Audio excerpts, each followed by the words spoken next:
Wesley. Boa noite. Boa noite a todas e todos, bem-vindas e bem-vindos. Hoje o nosso último encontro do semestre, mas a gente está aqui reunido com muita gratidão, com muita alegria por ter passado esse tempo juntas, descobrindo, trocando, né? Se alimentando. Nesse nosso último encontro, já entrando no tempo do evento, nós vamos conversar um pouquinho sobre o sinal definitivo, que é a ressurreição. O Natal, a encarnação de Deus em nosso meio, ele tem o seu sentido na ressurreição. Então, queremos sonhar que a ressurreição de Lázaro é a prefiguração de que a dor e a morte podem ser vencidas. Por isso, o nosso momento orante, hoje, nós queremos estar em sintonia com todas as pessoas que estão em uma situação difícil. Vamos nos lembrar de quem está sofrendo com as enchentes no sul, as consequências do furacão que teve no México, né? A Matilde até compartilhou com a gente um pouquinho ali no grupo. Massacre na Palestina. E lembrar de forma especial também das comunidades indígenas do Brasil e aqui de Mato Grosso do Sul. E também de todos os momentos difíceis, pessoais de cada uma, de cada um, que a gente traz assim no nosso coração. A gente vai começar ouvindo um canto do Advento. Enquanto passa a música, a gente vai acompanhando algumas fotos das celebrações dos 40 anos de assassinato do Marçal Tupã-I, em Dourados, né, o Marçal de Souza. Aí, após essa oração, aí a Francisca vai contar para a gente um pouquinho como que foi essa celebração lá em Dourados.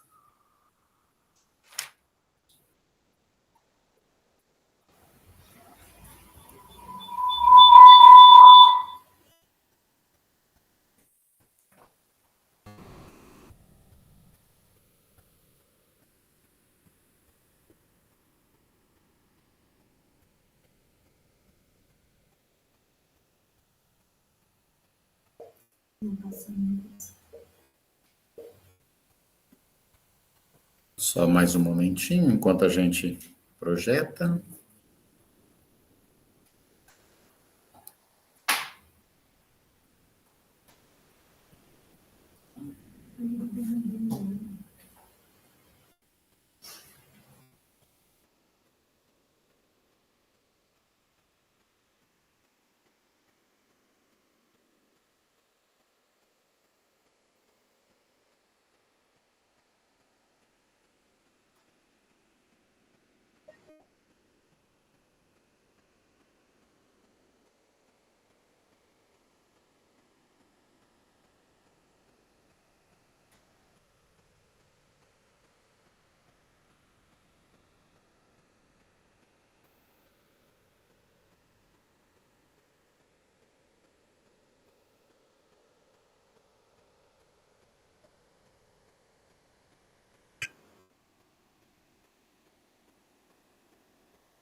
O som está baixo para algumas pessoas, a gente contempla as imagens em oração. Vem, Senhor, vem nos salvar. Com teu povo, vem caminhar.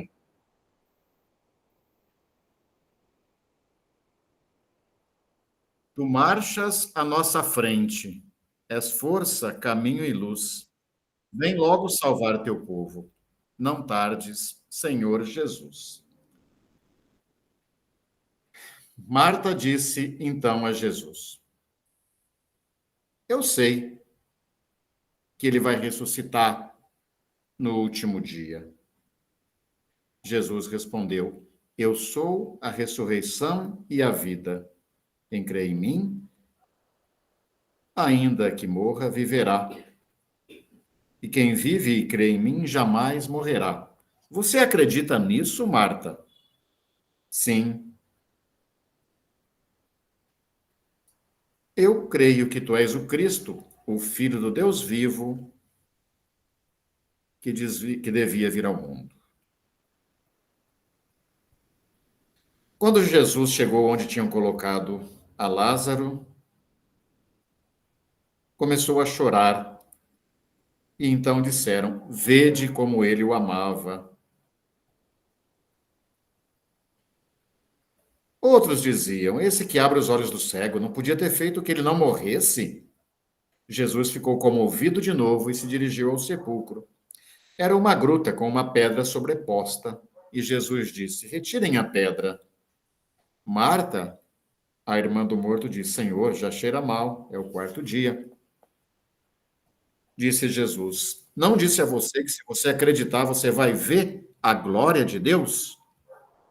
Retiraram então a pedra. Jesus ergueu os olhos para o alto e disse: Pai, dou graças porque você me escutou. Eu sabia que sempre me escuta. Mas digo isso por causa dessa multidão que me rodeia, para que acreditem que você me enviou.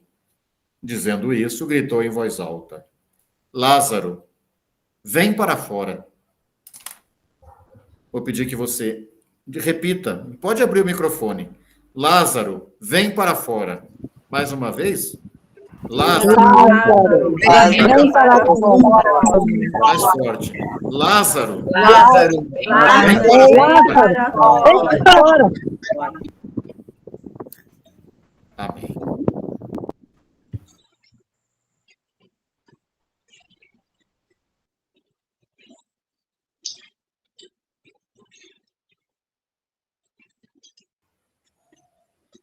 A gente convida então a Francisca a mostrar novamente essas imagens que nos motivaram na oração com o canto ou com o silêncio, a comentar um pouco sobre elas, para que, na semana passada, a gente lembrou a história de Marçal, foi uma celebração, um conjunto de celebrações, né? E a Francisca vai partilhar um pouquinho com a gente.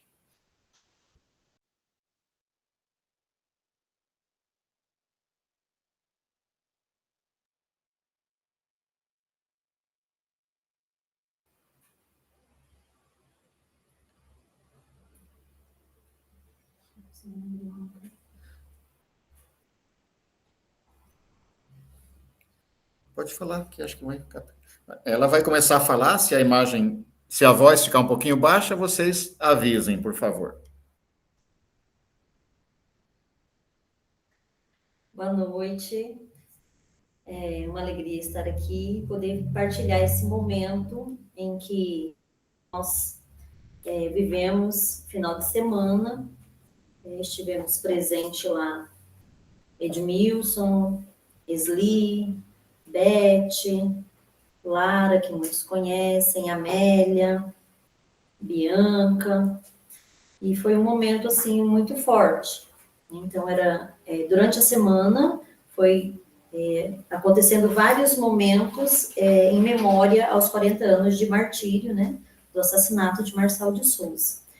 Um dos momentos em que nós participamos é o ato em defesa da Pica Vive, né, que é em honra à dona Damiana, uma líder indígena que morreu recentemente, né, foi morta, foi assassinada, né, está tendo investigação, mas o caminho que está seguindo é de que ela foi assassinada, sendo que já muitos dos seus parentes já foram assassinados, pessoas de sua família.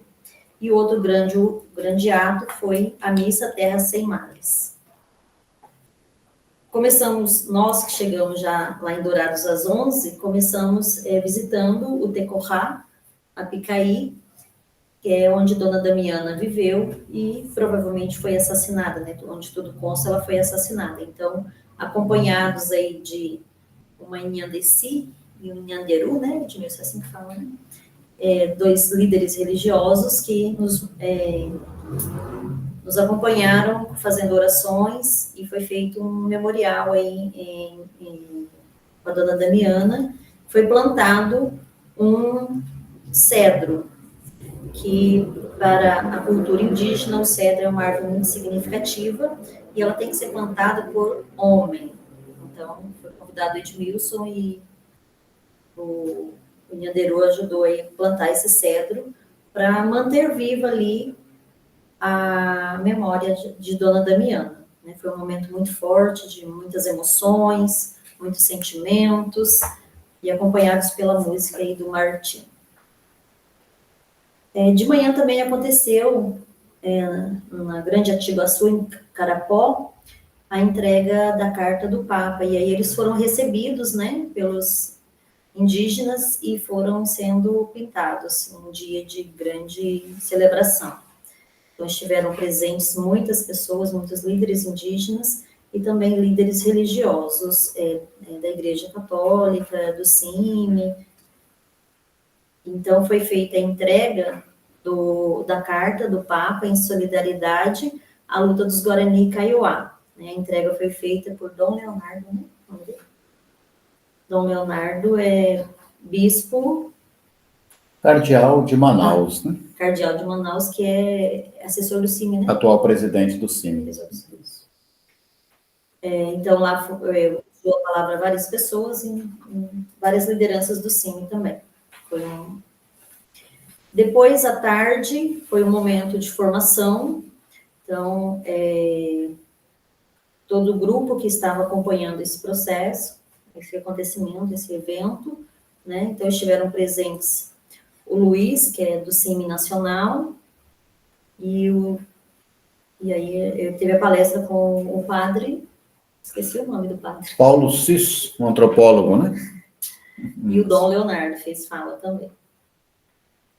Depois, no início da noite, foi um teatro com o grupo Maracangalha, que é um grupo de teatro de rua aqui de Campo Grande, e que encenou a vida de Marçal de Souza. Essa peça já está em cartaz há bastante tempo e eles já foram até premiados por essa peça. Foi em frente à Catedral de Dourados. A celebração, a missa, né, Missa Sem Males, começou com a celebração do fogo, onde as Inhandecis fizeram o acendimento do fogo, e aí foi o passado, assim, para entrar na celebração, todo mundo com velas acesas, e foi uma celebração muito bonita também, feita pelas Inhandecis. Então, a missa Terra Sem Males, que já é uma missa que acho que é a primeira vez que acontece aqui no Mato Grosso do Sul, né, Edmilson? Que eu me lembro, sim. O texto é de Pedro Casaldáliga, né? Isso. Missa Terra Sem Males. A melodia é do Martin Coplas, que inclusive estava junto ali, né? Uhum. Mas os textos são de Pedro Casaldáliga. Isso. E aí, nessa celebração, foram lembrados, né, através dos estandartes aí, os corpos indígenas tombados, né, os mártires que tombaram e tiveram seu sangue semeado na terra em favor da luta pelos indígenas. Outro fato importante, assim, achei, foi a oferta, né, que na hora do ofertório, foram ofertados os alimentos que foram plantados pelas próprias mulheres indígenas. Elas fizeram questão de plantar e levar esse alimento plantado, lembrando que é um alimento plantado sem agrotóxico, né? E na homilia, o Dom Leonardo fez uma fala muito bonita. O evangelho era quando Jesus vai no templo, né, e expulsa os comerciantes, e aí o Dom Leonardo foi muito feliz, e ele dizia assim, né, que o templo é a casa dos judeus, e que nós estamos, e para nós, os indígenas, é a terra, né, a mãe terra. Então, é preciso desocupar a casa para que a casa seja ocupada. No domingo, no sábado, né, isso tudo foi na sexta, no sábado de manhã aconteceu na UFGD,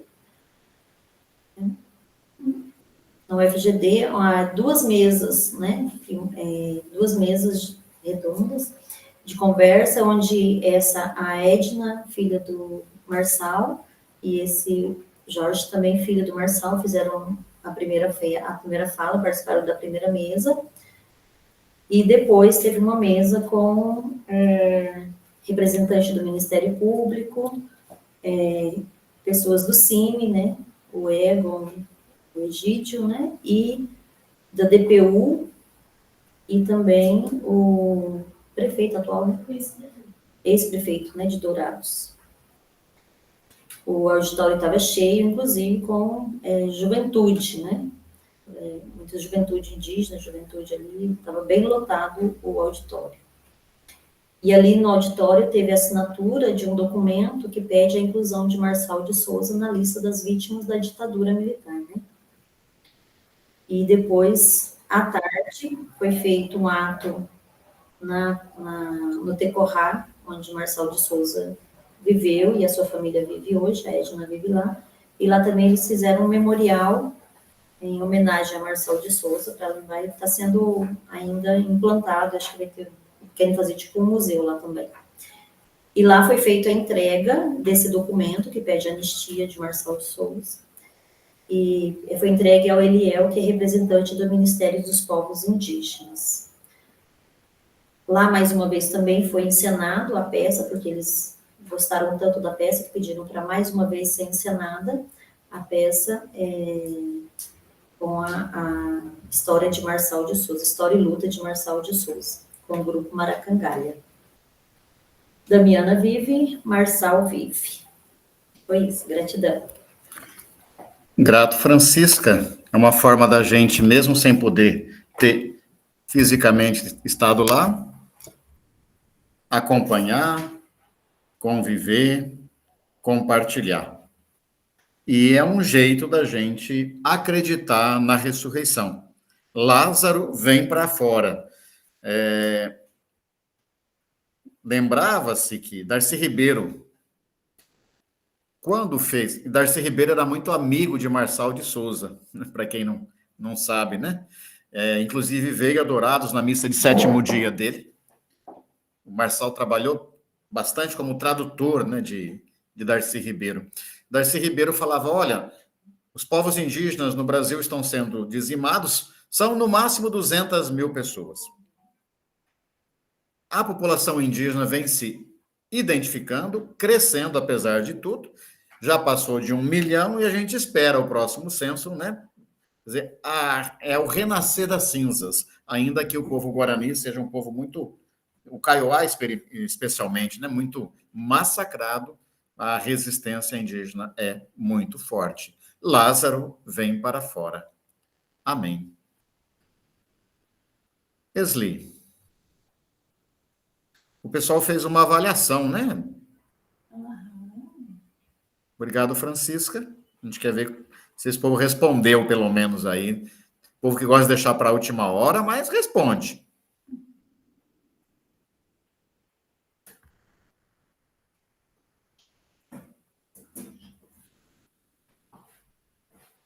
Vou projetar e você faz a gentileza, então, de...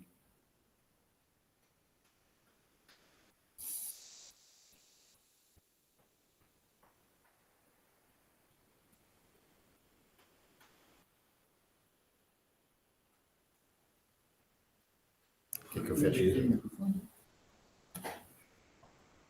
Ok. Muito bem, ficamos bem contentes com o retorno, com as respostas aí, 67 respostas, né? Vamos fazer um resumo aqui, e a gente optou por falar já no início, para a gente ir pensando já no semestre que vem, né? Se animando, do conteúdo histórico-teológico. Olha, tá bem pequenininho. 95,5%, obrigada, Edson. Deu uma pontuação de 5, que era de 1 a 5, né? 1 para insatisfeito e 5 para muito satisfeito, vamos falar assim. A relação entre fé e vida, né? Que a gente veio trabalhando esse tema do Parábolas e Milagres. Então, 65 pessoas achou muito bom, uma mais ou menos e uma pontuou para 4, né? Qualidade do material de apoio disponibilizado. Uma pessoa pode ter achado pouco, 4 achou bom e 62 achou muito bom. A participação do grupo. Então, uma não ficou muito satisfeita, uma mais ou menos, uma, né? Aí vamos acompanhando aí, 4, depois 20 e 41 bem satisfeita. É importante responder, porque depois a gente pega isso aqui e a gente faz uma reunião, a gente pensa, sempre para estar melhorando, né? A contribuição do facilitador, uma pessoa não muito satisfeita, e uma deu 4 e 5 e muito bom, 65 pessoas. O trabalho da equipe de coordenação, tivemos 2 pessoas para bom e 65 muito bom.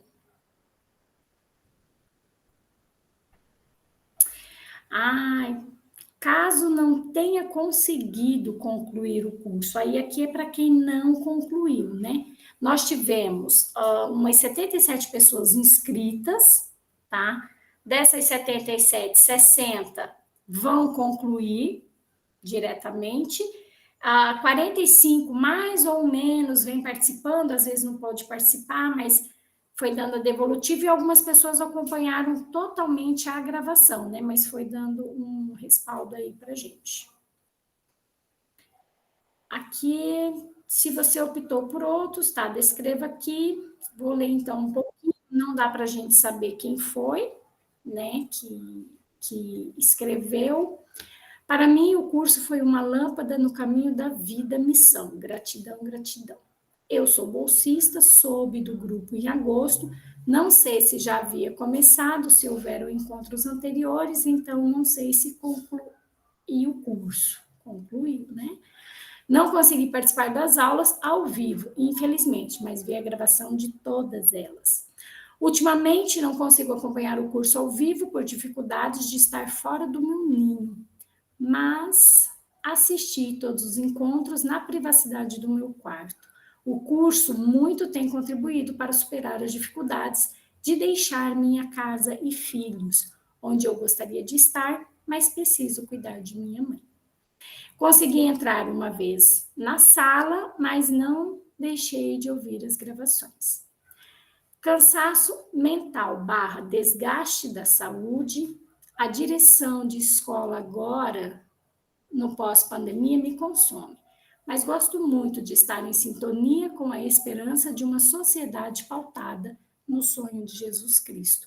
Apesar de não ficar informando, vejo todas as aulas em outros horários possíveis, até mais de uma vez. Não tenho interesse em declarações de curso, só quero mesmo manter o estudo e a chama acesa no coração. Obrigada. Muito bem. Aqui poderia dar sugestões, críticas, né? O curso está sendo ótimo. O facilitador, facilitadoras e equipe deixaram a gente à vontade. Buscam nossa participação com questionamentos, buscam fatos da realidade e nos levam também a refletir sobre a vida, nossa realidade. Manter as gravações, pois sempre pode haver algum imprevisto que nos impede de participar, sim. Sugestão, se possível, seria bom usar apenas 3 encontros por mês, caso a gente precise de uns dias para pesquisar e refazer os estudos anteriores. Curso excelente, muito importante. Um breve comentário do Evangelho do domingo no início das aulas. Nas missas, precisamos muitas vezes ouvir homilias totalmente desvinculadas da proposta do Evangelho. Não tenho nada a reclamar, foi maravilhoso. Quero continuar participando. Que continue com este curso, esse grupo que muito acrescentou em minha vida. Gratidão. Esli, antes de ir adiante, só dizer que a gente vai depois, como equipe, né, avaliar essas sugestões, ver o que é possível. Essa de fazer um rápido comentário do Evangelho da liturgia do domingo seguinte, nós já utilizamos em encontros anteriores. Sim. E, de fato, se gostava muito, né? De repente, algo aí a se considerar. A oração vai ser reflexão do domingo seguinte. Ok. Pode interromper. Tranquilo, ótimo. 94% que respondeu gostaria de continuar o curso e 6% provavelmente não poderá. Mas quem sabe, até o ano que vem, tem chão ainda. Ai, vamos ver quem ganhou. Meu Deus. Nossa, a 53,1% Pentateuco e 46,9% para a literatura sapiencial. Então, semestre que vem, nós estudaremos Pentateuco. É isso? Que delícia. Muito bom. Que bom. Espero que vocês também aí tenham ficado felizes. E a gente vai passar a palavra. Se alguém quiser complementar alguma coisa, né, a avaliação do próximo semestre, nós vamos encaminhar, então, a ficha de inscrição lá para frente, em dezembro, a gente já disponibiliza, tá? Para o próximo semestre. E os certificados, agora em dezembro também, a gente encaminha por e-mail, tá bom? Beijo para vocês. Se alguém quiser comentar alguma coisa, pode ficar à vontade. Obrigado, Esli. Eu olhei agora no final da tarde e a gente deixou em aberto, né, para quem quisesse completar, e me assustei com o número de respostas. Alguma observação, algum complemento sobre isso? Sintam-se aí à vontade. Tema do próximo semestre, então, para você reservar nas suas quintas-feiras, divulgar Pentateuco. Vocês sabem que quem formulou essa teoria que o universo está em expansão foi Albert Einstein, né? Mas ele disse para ele mesmo assim, só pode estar errado, o universo é uma coisa estática. E todas as fórmulas dele, ele mesmo deixou ali paradas. Um padre, pegando as fórmulas... Esquece o nome do padre, quem me ajuda a lembrar agora? Esqueci o nome do padre? Oh, meu Deus do céu. Um padre pegou as fórmulas de Albert Einstein e disse assim, não, isso aqui está certo. O universo está em expansão e só pode ter tido uma explosão inicial, que ele apelidou de Big Bang, né? Então, esse povo besta que fala que Bíblia e ciência são teorias contraditórias, nem sabe que a teoria científica foi legitimada por um padre, né? A explosão do universo. Claro que eu estou brincando um pouquinho, mas a gente quer, a partir desse diálogo entre, usando agora aqui a linguagem tradicional, entre fé e razão, trabalhar nesse próximo tema, que foi apontado pela maioria, já estava do semestre passado, né? As interpretações clássicas, procurar a maçã, vai ganhar um prêmio quem achar maçã, né? Passando até por leituras um pouco mais... Credo, que coisa feia, que imagem mais feia, né? Diabólicas, vamos dizer, no sentido ruim da palavra, né? De textos da criação, até uma leitura mais humanizada, libertadora do Pentateuco, né? Que a gente... Karina. É um francês, né, Jorge? Não sei falar francês. Maite Proença. O Jorge Lê Maite Proença. Ok. Que a gente consiga, obrigado, Karina, que a gente consiga superar leituras simplistas, mas para ver a riqueza que está, né? Nesses textos da criação, de Gênesis 1 a 11, que a maioria já conhece. Mergulhar um pouquinho no Êxodo também, ver esse mar vermelho da dor se abrir para a vida poder brotar, né? Mas também continuar fazendo essa leitura na perspectiva da profecia de vocês, mulheres, e como Agar, né, clamam por um Deus que nos vê, El Roi, e como as parteiras do Egito nos ajudem a enxergar a vida. Então, vamos trabalhar no semestre que vem Pentateuco. Claro que o peso maior vamos jogar no Gênesis e no Êxodo, textos extremamente ricos, utilizados, conhecidos, mas sempre com essa riqueza. A gente até espera que Hildo continue com a gente ajudando, né? Então, obrigado por quem nos respondeu, participando, e a gente então volta ou segue no nosso último encontro a ressurreição em Lázaro, e lá no capítulo 20, né? Eu sou a ressurreição e a vida. O eu sou já é memória do Êxodo, todos nós sabemos disso, né? Quem crê em mim, ainda que morra, viverá. Ô, Cleusa, desculpa, eu não tinha visto. Pode falar, a gente segue depois a partir da fala da Cláudia. Mas, Cleusa, por gentileza.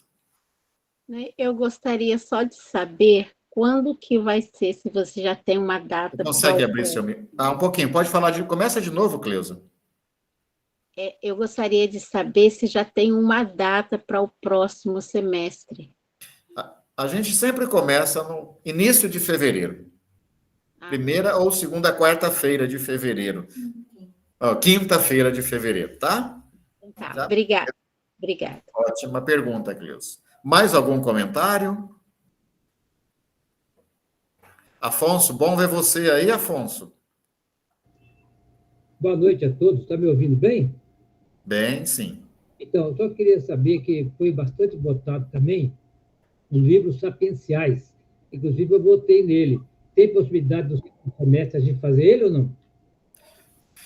A gente quer respeitar. A democracia nem sempre é o melhor caminho, né, Afonso? Você sabe disso. Mas é um jeito, vou tirar seu som por causa do eco aqui, mas é um jeito que a gente tem de decidir, de escolher. Então, a gente vai seguir o caminho da votação da maioria, que foi pequena, nem foi tão grande a diferença, e quem sabe a gente já estabelece primeiro semestre Pentateuco, segundo semestre, nesse mesmo grupo, literatura sapiencial, e a gente, até lá, você vai orando os salmos e rezando como Jó, mas também sonhando que muita coisa é vaidade das vaidades,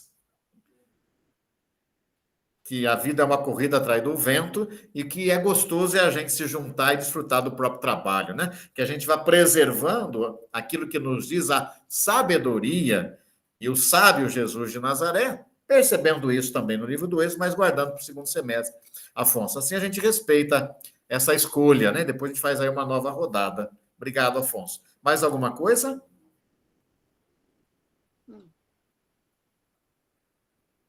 Eu gostaria de uns 10 minutinhos, talvez nem isso, 5 minutinhos, relembrar alguma das coisas que vocês disseram. Acho que rica a participação, mesmo no final do ano. E eu vou lembrar 3 falas aqui que eu peguei e diria bem aleatoriamente, né? Uma delas foi a fala da Cláudia. Aí, seria bom a gente ouvir a sua voz, Cláudia, pela voz da Arizete, pode ser? Lê para nós, Arizete.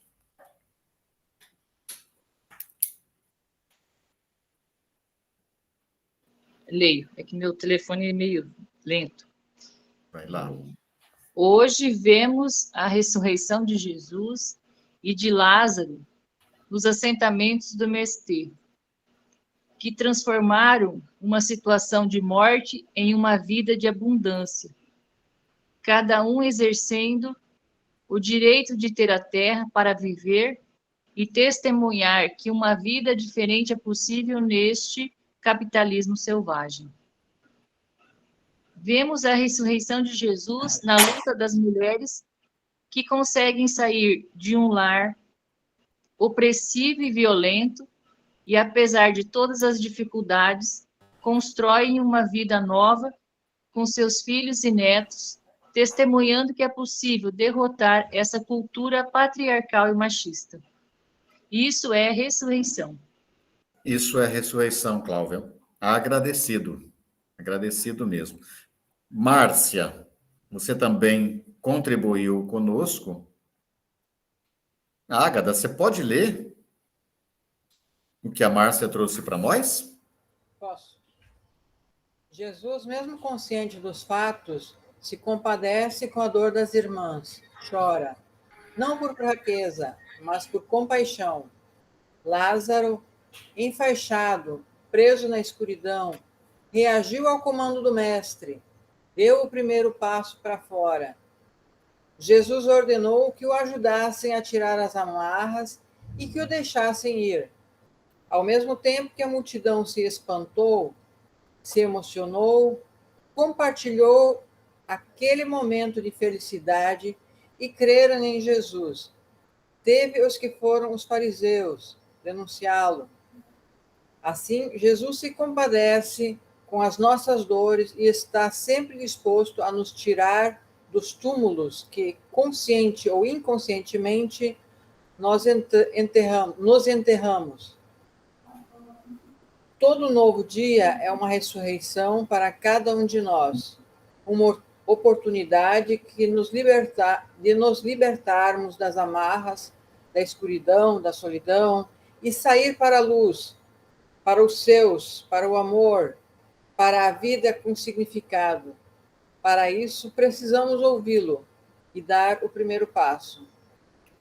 Obrigado, Márcia. Obrigado, Ágata. Interessante que o comentário anterior, um não exclui o outro, eles se completam, né? O comentário da Cláudia acentua essa ressurreição nas lutas sociais. E você pega o MST como exemplo, Cláudia.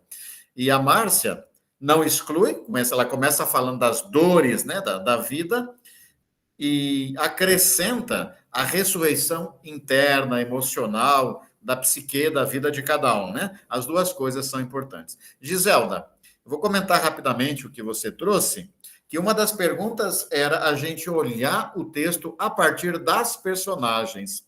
E aí você começa falando do próprio Jesus, aquele que amava. Destaca como segunda personagem Marta, a irmã de Maria, e a Maria que vai ao encontro de Jesus. Gostoso o seu olhar. É evidente que ali a gente tem os judeus que estão ao redor, o próprio Lázaro, né? A pedra que funciona como uma personagem e assim por diante. Mas gostei, porque você destacou a comunidade discípula amada. E antes de passar a palavra para o Hildo, que vai nos ajudar hoje, eu só queria relembrar o que é conhecido da maioria, mas pode ser que para alguém seja novidade. A tradição da igreja costuma dizer que o quarto evangelho é escrito por João. Ninguém assinou nada, né? E que o discípulo amado é João, que estaria aos pés da cruz. Isso não existe em lugar nenhum. O único lugar em que a gente encontra Jesus dizendo que, ou melhor, o narrador do quarto evangelho dizendo que Jesus amava alguém de forma especial é aqui. Senhor, o teu discípulo amado está doente. Senhor, aquele que é teu amigo, o verbo ali é fileu no grego, né? Aquele teu amigo especial está doente. Versículo 3. Vocês lerão o texto em casa, né?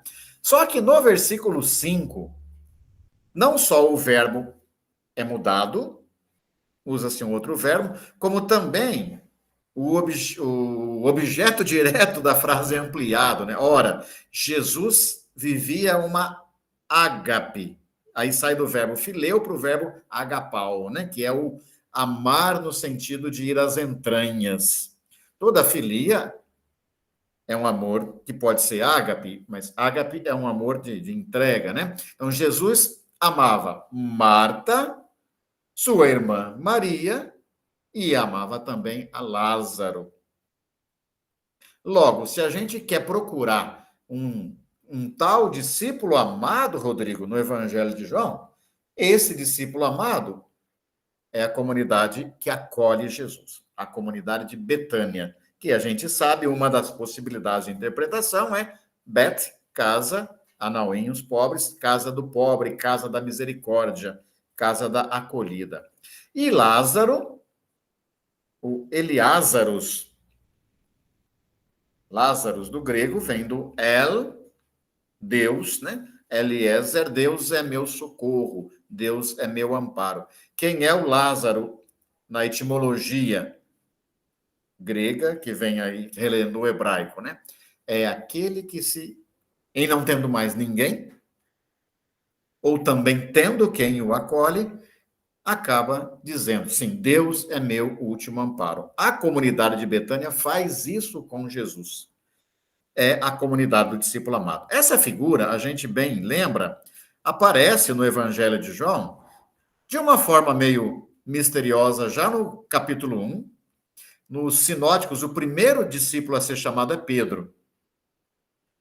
No Evangelho de João, no quarto Evangelho, Pedro nem é chamado diretamente por Jesus, vocês sabem disso, né? Então vamos rapidamente comigo, vamos lá para o capítulo 1 do Evangelho de João. Todo mundo pega a sua Bíblia aí, por favor. Coragem, ninguém durma na cadeira. Acorda, Leda. Eu sei que você está lá em Jales, cuidando da sua filha, estamos em oração com ela. A filha da Leda está num tratamento de câncer, né? Você pode dizer como é que ela está, Leda, enquanto a gente chega em João 1? Ela está bem, graças a Deus, recuperando da cirurgia. Está ótima, graças a Deus. Tem que fazer o acompanhamento, né? Mas estou louvando a Deus, agradecendo pelas orações. Muito obrigado. Só repete o nome dela para a gente se colocar em comunhão. Valéria. Valéria. Vitória Valéria. Então, João, capítulo 1. Todo mundo chegou lá? A gente já viu o esquema das semanas, no dia seguinte, no dia seguinte, no dia seguinte, né? Lembra disso, né, Andréia? Agora estamos lá no versículo 35. No dia seguinte, Jesus, João 1:35. Como não é um curso sobre Evangelho de João, mas sobre parábolas e milagres, né? Vamos ver esse sinal aqui. Em torno do grande sinal da comunidade do discípulo amado. No dia seguinte, João se achava de novo com 2 dos seus discípulos. 2. Aqui é o João Batista, tá? Ao ver que Jesus passava, ele anuncia: Amabile, eis o Cordeiro de Deus. Os 2 discípulos, ouvindo João falar, seguiram então a Jesus. Jesus voltou-se, vendo: o que vocês estão fazendo atrás de mim, molecada? O que vocês estão procurando? A quem procurais? Disseram: Rabi. O evangelho, do quarto evangelho vai traduzindo, né? Sabe que o público não entende o hebraico, que significa mestre. Onde você mora?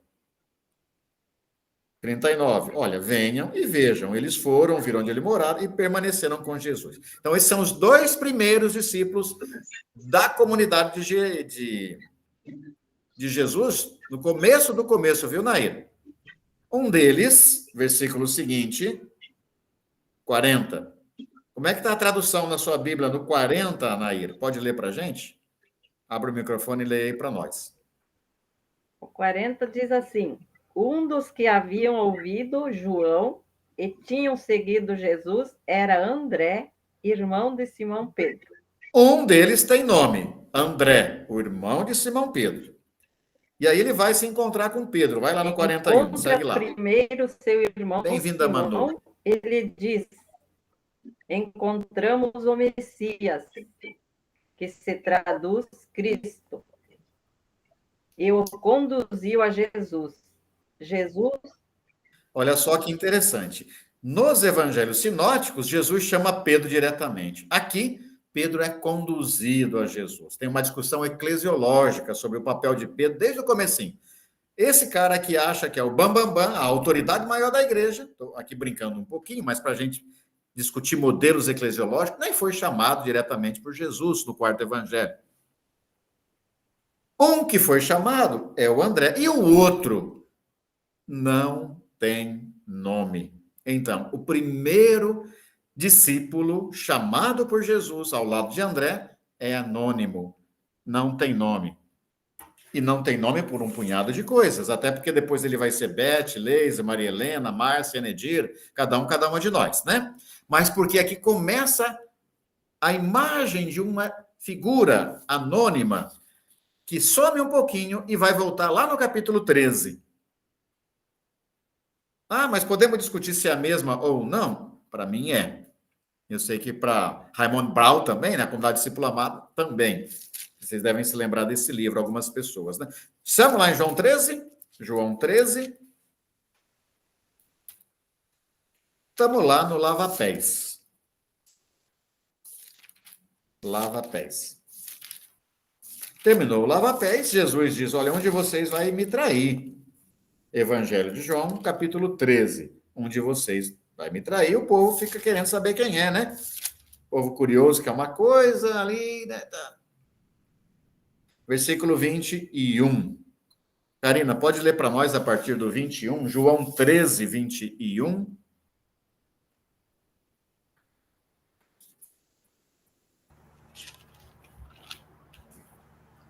13, 21.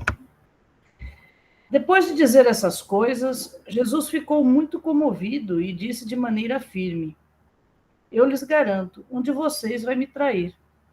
Os discípulos olharam uns para os outros sem entender de quem Jesus estava falando. Um deles, aquele que Jesus amava, estava à mesa bem ao lado de Jesus. Simão Pedro lhe fez um sinal para que perguntasse a respeito de quem Jesus estava falando.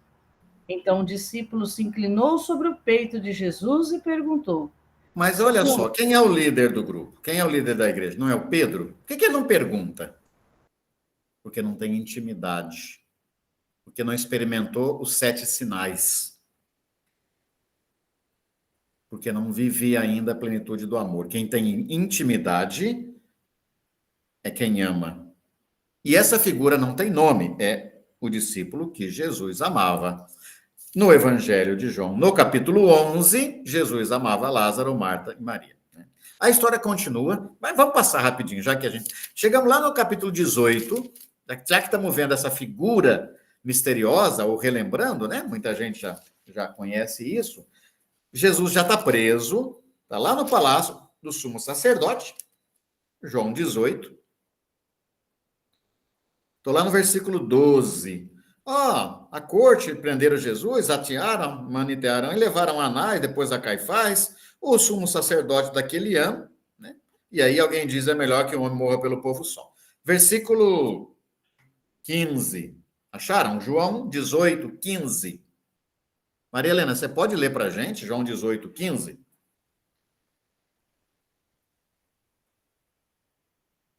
Sim. Simão Pedro e outro discípulo seguiam Jesus. Esse discípulo era conhecido do sumo sacerdote e entrou com Jesus no pátio do sumo sacerdote. Segue um pouquinho. Mas Pedro ficou fora, perto da porta. Esse Pedro não tem jeito, né? Precisa que o discípulo, aqui ele aparece como o outro discípulo, também sem nome, né, Névia? Também sem nome. Ele é que coloca Pedro para perto de Jesus de novo, porque o Pedro não chega. Não chega. Na cruz, João 19, 25, vamos lá? A gente já sabe, o Pedro não está lá, não. João 19, 25. Mauro, junto à cruz de Jesus, quem está? Além da Enedir, além da Socorro, da Laura, da Esther, Maria Madalena, algumas mulheres, e no 26, Jesus olha e diz, para aquele a quem, o discípulo a quem Jesus amava. Não tem nome, né, gente? De novo, não tem nome, mas está fiel até o fim, junto com as mulheres, aos pés da cruz. João 19, 25.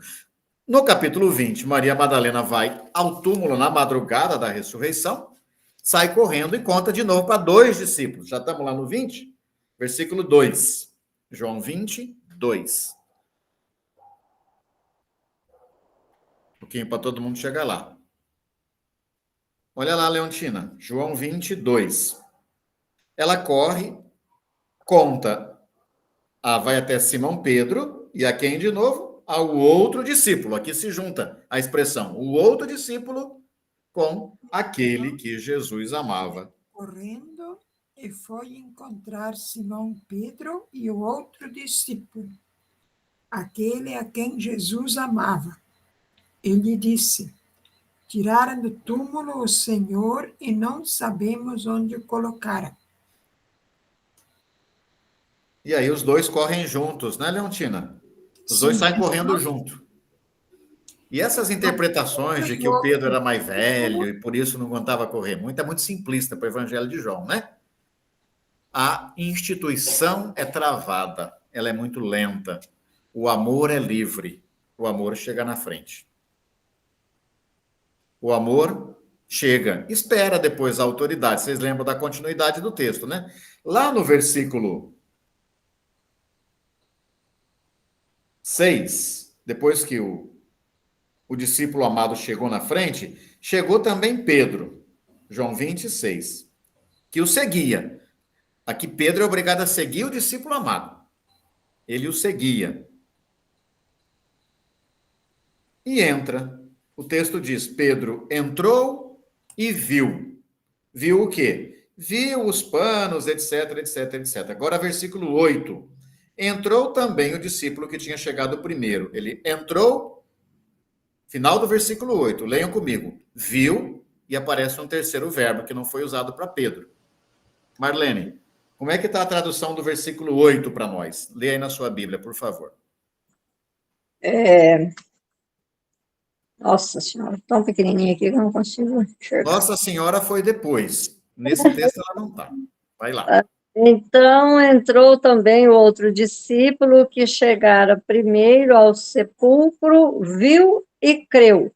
Viu e creu. Pedro entrou e viu. O discípulo amado entrou, viu e acreditou. E Pedro? Fica uma interrogação aí, né? Uma interrogação. Bem, temos um bonito encontro de Maria Madalena, que a gente retoma como final do nosso curso depois. E lá no 21, esses cabras já voltaram para Galiléia, meio que abandonaram. Vou pescar de novo. Pedro chama o grupo para voltar para a pescaria. Versículo 20, capítulo 21, versículo 2. Estavam juntos Pedro, Tomé, tal, foram pescar. Vou pescar. Versículo 3. Falou quem? Pedro. Os outros foram com ele, mas não pegaram nada, né?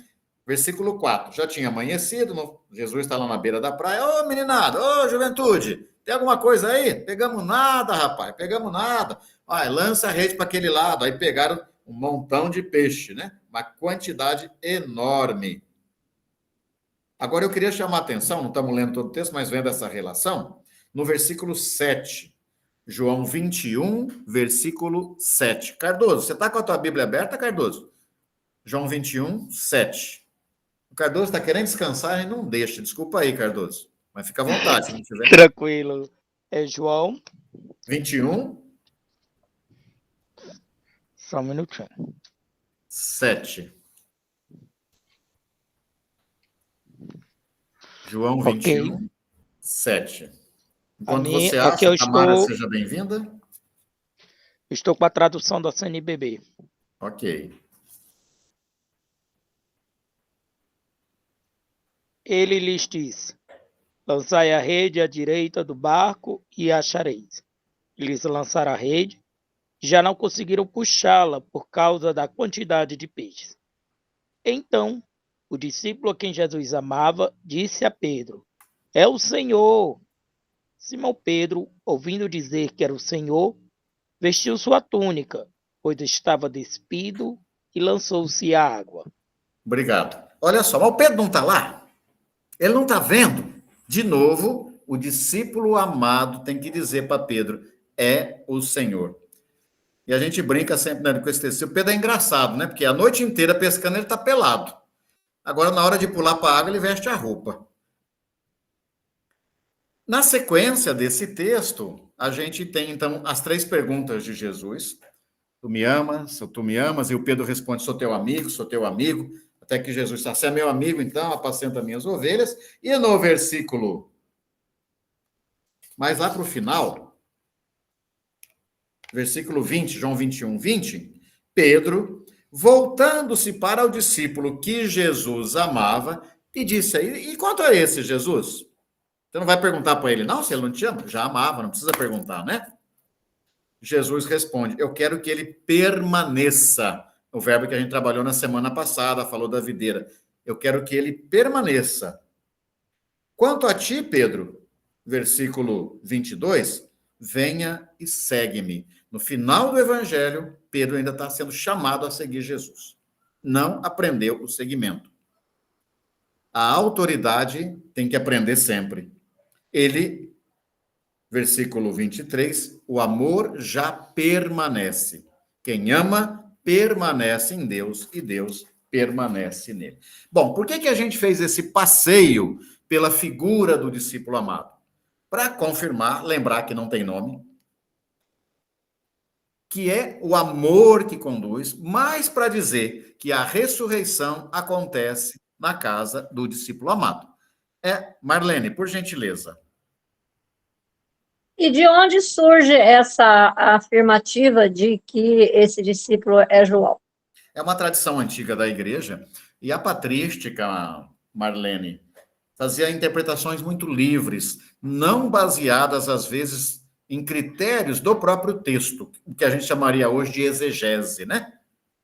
São Gregório, por exemplo, fez uma homilia no São Gregório, né, Magno, e não estou questionando a santidade dele, final do século VI, dizendo que a mulher que unge o cabelo de Jesus lá em Lucas 7 é Maria Madalena. De onde ele tirou isso? De uma exegese mal feita.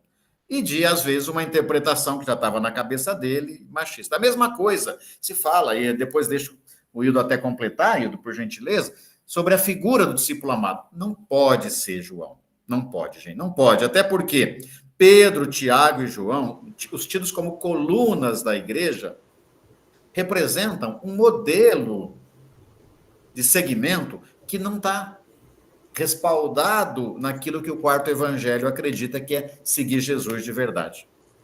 São modelos diferenciados. É uma tradição antiga que a gente respeita, mas que não tem base, né? Porque até se você quer ser fundamentalista, onde é que está escrito? Está ali no capítulo 11. E aí eu vou, Marlene, fazer o seguinte. Vou passar a palavra para o Hildo, apresentando já o que a gente está chamando de 7º sinal. Ele completa isso que a gente está falando e segue um pouquinho mais. Mas se alguém quiser completar, discordar, sinta-se muito à vontade. Com você, Hildo. Edmilson, eu só queria ainda falar sobre o que você estava abordando, em 2 aspectos. Uma, para a gente saber com firmeza que não pode ser João o autor. Eu acho que é bom a gente ter presente algumas coisas. Primeiro, nos sinóticos, o João, ele luta por poder, junto com seu irmão Tiago. Tá? Este evangelho, o 4º, ele é radicalmente crítico à luta por poder. Então, como é que um apóstolo que lutou por poder vai escrever o evangelho que é contra o poder? Primeiro argumento. Segundo, em Lucas, capítulo 9, João, ele é anti-samaritano. Quando eles passam na Samaria, os samaritanos não deixam passar os galileus, os judeus galileus que iam ao templo, e o João pede para Jesus baixar um raio e rachar a cabeça dos samaritanos. E Jesus diz, Joãozinho, Vão pescar. Está nervoso? Aí vão para o Vale do Rio Jordão para ir por Jericó para Jerusalém. E o Evangelho de João é defensor dos samaritanos. Não é por acaso que a narrativa da samaritana está ocupando quase um capítulo inteiro neste Evangelho. Tá? Mas, em Marcos 9, por exemplo, o João, ele critica aqueles seguidores de Jesus que estavam curando, expulsando os demônios, etc., e que não nos seguem. Está escrito lá. E não nos seguem. Aí Jesus diz para o Joãozinho, Joãozinho, está com ciúmes? Importa que não sejam contra nós, porque quem não é contra nós é a nosso favor. Deixa os caras. Então, o João, nesta narrativa, é centralizador. Tem que seguir ele. Ele controla. O Evangelho joanino não tem nada de centralização. É uma comunidade circular. E um último argumento, pode até ter mais ainda, no Evangelho de João, o apóstolo João não é sequer citado. Não aparece. Portanto, não tem importância para este Evangelho, esse discípulo de Jesus. Acho que é bom. Colocamos um eco aqui, Hildo, só para dar ênfase naquilo que você falou, né? Vocês veem que eu vou pegando de leve e o Hildo arremata. Que história é essa que inventaram, né? Respeito à tradição da igreja, respeito a um costume muito antigo, mas não tem nenhuma lógica dizer que o discípulo amado é João. E aí, repito, se a gente quer ser fundamentalista, Cláudia, é bom que a gente fique... Glávia, né? Não, a Cláudia mesmo. É bom que a gente fique confuso, né? Que a confusão é que nos instiga a pesquisa. Se você quer ser fundamentalista, tem uma pergunta que você tem que fazer. Em algum lugar, no quarto evangelho, se diz que Jesus amava alguém de forma especial? Karina, não, é sim, né? É lá no capítulo 11. É 11, é o que a gente comentou. Aquele a quem você ama está doente. Só que também não vamos ser fundamentalistas para fechar numa pessoa. Vamos pensar na comunidade de Betânia, vamos pensar no significado dos nomes Marta, Maria, Lázaro, e vamos pensar no projeto dessa comunidade discípula amada. Mas aí a palavra está com o Hildo, porque Lázaro está doente. Não, mas eu acho... Alguém ainda quer completar, discordar? Porque acho que esse é um tema importante. Eu acho importante o que a nossa irmã disse, que ela está confusa. Por isso, precisamos apresentar esses argumentos. Quando nós formos falar para alguém de que o discípulo amado não é João, temos que esfregar a Bíblia no nariz dos caras. Temos que mostrar, olha, cadê o João aqui? Esses argumentos que eu citei, por exemplo. Né? Então, é preciso não só matar a cobra, mas não só mostrar o pau, mas também a cobra morta. Tá? Edmilson, tem mais um detalhe. Este evangelho quase não entrou na Bíblia, no Novo Testamento, por causa dessa eclesiologia crítica a Pedro. Porque desbanca uma instituição eclesiástica centralizada, com poder centralizado. Então, este evangelho quase não parou na Bíblia. Só parou porque esse capítulo 21 da pesca ali, que o Edmilson nos mostrava, foi acrescentado, porque só em 21:15 em diante é que reconhece Pedro como o pastor. Apacenta meu rebanho, meus cordeiros lá. Tá? E ainda, embora aceite, então, a governança de Pedro, a direção, a autoridade de Pedro, o texto ainda é crítico. Edmilson, me deixa perder mais um minuto. Vamos até o capítulo 20, verso 15. E assim eu termino essa parte. No capítulo 20, por isso tem que não só mostrar o pau, tem que mostrar a cobra morta. Vamos mostrar a cobra morta. Capítulo 20, versículo 15.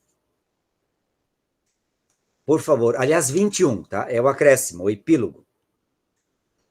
No versículo 15, diz assim: depois de comerem, Jesus disse a Simão Pedro: Simão, filho de João, tu és meu amigo, como estes? Eu não sei qual é a tradução na Bíblia de vocês. Pode estar escrito, tu me amas. Mas não está escrito, tu me amas. A pergunta é, tu és meu amigo. Perdão. A resposta de Pedro. Jesus pergunta, tu me amas, é o agapau, o verbo que o Edmilson já falava antes. O amor pleno.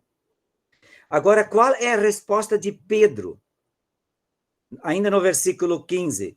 Tu sabes que eu sou teu amigo.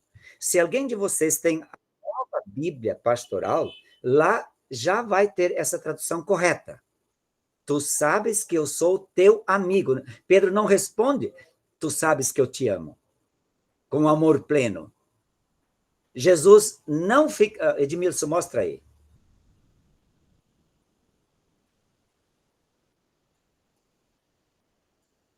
Eu sei que muita gente não sabe grego aqui, e não é o objetivo, né? Mas é legal a gente ver no original, e é muito simples. Jesus pergunta com esse verbo aqui, é o alfa, letra A, o G, que é o gama, que é o A, outro alfa, H, o pi da matemática todo mundo conhece. Agapaz-me. Ágape, né? O agapau, você é capaz de me amar? Aí o Pedro responde com um outro verbo, ele usa um outro verbo. Sim, Senhor, eu sou seu amigo. A palavra aqui é F-I-L-O, filos. É aquele amor da amizade. Jesus pergunta com o amor da profundidade da entrega. Pedro não dá conta de responder. É isso que o Hildo comenta no versículo 15. Então, no versículo seguinte, Jesus não se dá por satisfeito. Jesus quer um amor mais exigente. Versículo 16. Pergunta de novo. Simão, filho de João, tu me amas? De novo com o verbo agapau. Resposta de Pedro. Sim, Senhor. Tu sabes que eu sou teu amigo. De novo.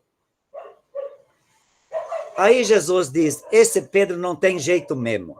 E no versículo 17, Jesus pergunta para Pedro, Simão, filho de João, tu és meu amigo? Agora, Jesus se dá satisfeito. Ou Jesus diz, vamos relevar o amor de Pedro, porque não tem jeito mesmo dele alcançar o amor pleno. Então, ele pergunta, tu sabes, tu és meu amigo? E aí o Pedro fica bravo.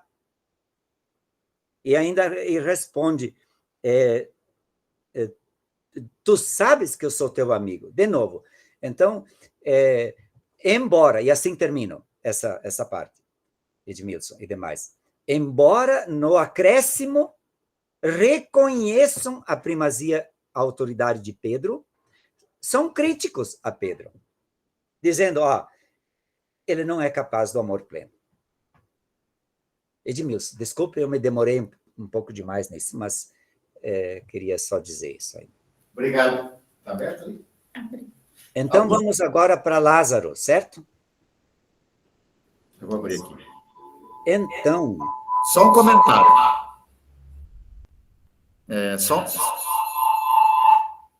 Nós estamos nos ajeitando aqui. Só um comentário, ou melhor, Hildo, obrigado. Só comentando o que o pessoal foi dizendo ainda. A Cláudia começou dizendo que ficou confusa, e ela disse assim, como pode os sinóticos apresentar João de um jeito e o evangelho suposto de João nem citá-lo como apóstolo? É assim mesmo, Cláudia. E aí a gente desconfia que uma tradição da igreja quer atribuir o evangelho a João para reforçar o modelo. Não consegue, a gente aceita esse evangelho, mas não consegue engolir a eclesiologia joanina, que nem usa a palavra apóstolo. O evangelho de João não usa o termo apóstolo, a não ser depois do lava-pés, quando Jesus diz, é assim mesmo, viu, gente? Aprenda que o apostolizado não é maior do que aquele que o apostolizou. Só lá que aparece, mas não tem a ver o sentido dos 12. O Evangelho de João não usa o termo apóstolo em lugar nenhum. Ele fala que todas somos iguais, somos discípulas, é um discipulado de iguais. Por isso esse evangelho deu problema, viu, Cláudia? A Esther diz assim, Hildo e Edmilson, tem um texto onde a gente possa ler agrupados esses argumentos em conjunto, conforme vocês estão apresentando agora, e a Márcia já lembrou, olha, sugiro que você leia o livro A Loucura de Deus, o Cristo de João, de Alberto Maggi, mas tem outro texto que o Hildo vai mostrar aí para a gente, que é o volume... Esse aqui. Fala, Hildo. Que agora está com capa nova, né? Agora tem essa capa. O volume 8 desta coleção, ali eu anoto os 5 argumentos, esses argumentos que eu citei, para... Não sei agora qual é a página de Nilson, depois teria que procurar e olhar, né? A gente...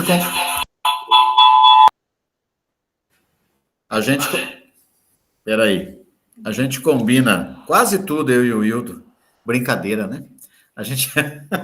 Nós trocamos um áudio só. A hora que perguntar, você mostra o livro, viu, Hildo? Eu sei que é esse. Estou brincando, né? Não olhei a página, não, viu, Hildo?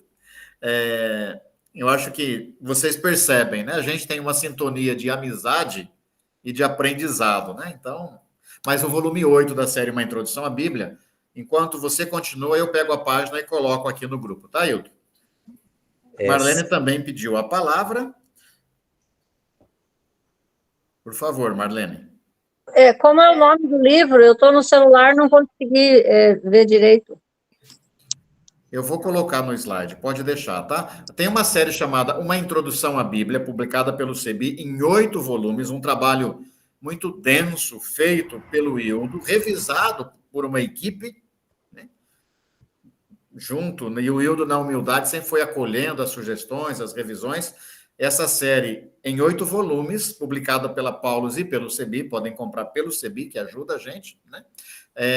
No volume 8 é que traz isso, tá? Depois eu coloco também no slide para vocês, que a gente compartilha nesses próximos dias. Obrigado. Voltando aos 7 sinais, estamos neste 7º sinal, que é o sinal da reviravolta também nas nossas cabeças. A ressurreição acontece nisso, quando os nossos túmulos também já condensados são chacoalhados, né? Isso é dia a dia, é processo. Com você, Hildo. Pois é. Então, de novo, esse esquema. Edmilson, você encaminha depois esse PowerPoint para substituir aquele anterior. Esse aqui está... mexi nele, completei, etc. Tá? Como já vimos, né, o Evangelho joanino, ele não usa a palavra dinamis para milagre, né, atos de poder, né, como nos sinóticos, mas semeion, que é sinal. E, então, os 7 sinais conectam com os sinais e prodígios que Moisés realizou no Êxodo, revelando a glória de Deus, ou seja, manifestando a ação libertadora de Deus naqueles sinais, né? E o Evangelho joanino usa a mesma linguagem, que estes sinais são para revelar a glória de Deus e de Jesus, a glorificação de Jesus, né? Então, é muito interessante esse paralelo, né, que faz com os 10 sinais, e o Edmilson já dizia que o primeiro sinal realizado por Moisés era vermelho, as águas transformadas em sangue, e o primeiro sinal que Jesus realiza também é o vinho vermelho. E, então, só quero que olhemos essa estrutura para percebermos a centralidade do pão, né? Aliás, o Evangelho joanino não queria repetir nada dos sinóticos, mas não pôde deixar fora essa narrativa, porque o pão é o centro do Evangelho, do projeto do reino. Pão em todas as mesas, e o pão em que Jesus mesmo se revela para nós e nos alimenta hoje. Então, e assim, o 7º sinal tem a ver com o segundo, né? O segundo sinal estava aí o filho do oficial do rei à beira da morte, e Jesus evita a morte dele. E Lázaro não evita a morte. Aliás, Jesus faz questão de se atrasar para que ele morra, né? Segundo a narrativa, né? Para que a glória de Deus fosse manifesta, e porque este sinal aponta para a glorificação de Jesus. Então, vou concluir essa primeira fala sobre os 7 sinais, lembrando o seguinte: a primeira parte do Evangelho joanino, né, o livro dos sinais, ele culmina com a morte e ressurreição de Lázaro. Lázaro morreu, mas continua vivo. E a segunda parte deste evangelho, né, ele culmina com a morte de Jesus, que também continua vivo. Ambos morreram e ambos continuam vivos. Essa é a grande mensagem, né, do evangelho, entre tantas outras, a cristológica, né? Além disso, tem a eclesiologia, etc, etc. Então, a escatologia tem várias áreas teológicas aí presentes. Então, é isso.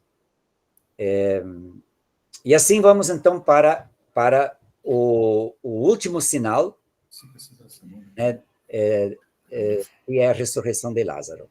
Então, eu quero começar falando de Betânia. Vamos, então, abrir o capítulo 11 deste evangelho, onde se encontra esta narrativa, o 7º sinal.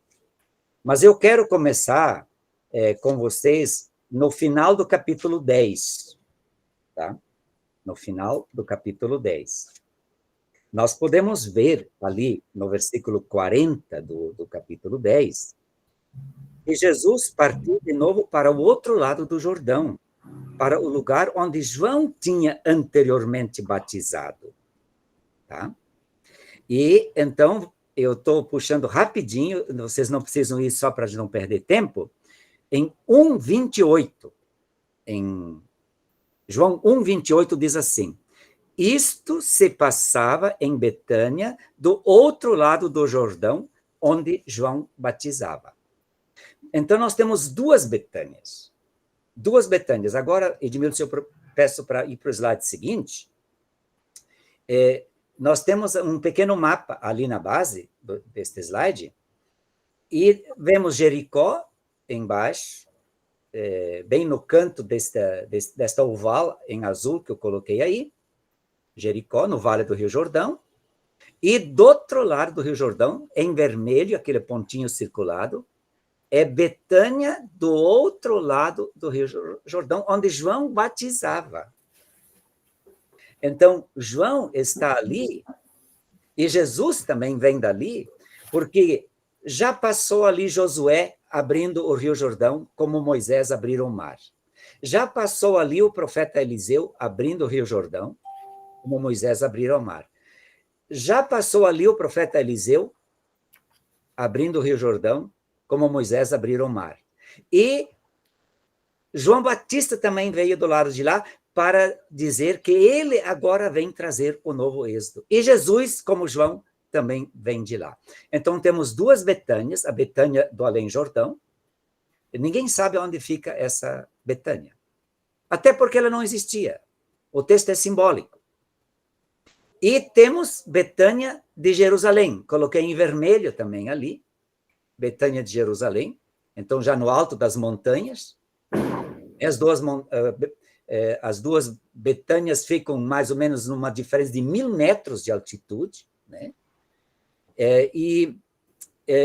Então, Jesus, ele sai de Betânia do Além-Jordão, onde os seguidores de Jesus já são livres da lei, libertas do templo, e ele se dirige a Betânia agora de Jerusalém, que fica no bairro de Jerusalém, né? Para quem vem de Jericó, do Mar Morto, passa por Betânia, depois Betfagé, depois Monte das Oliveiras, e então chega no Monte Sião, onde está o templo, em Jerusalém. Fica a pouco menos, Betânia, a pouco menos de 3 quilômetros da montanha do Monte Sião, do templo.